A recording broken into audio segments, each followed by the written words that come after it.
குழந்தை பிறந்த பெண்களுக்கு கொடுக்கக்கூடிய உகந்த உணவுனா இந்த குழம்பு சொல்லலாம். அடிக்கடி வச்சு கொடுக்கணும்.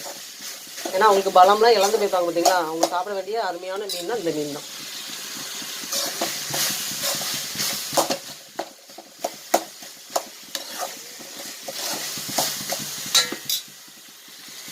இப்போ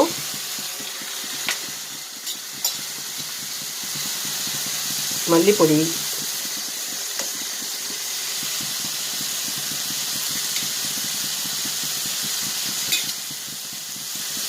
குழம்பு மிளகாய் பொடி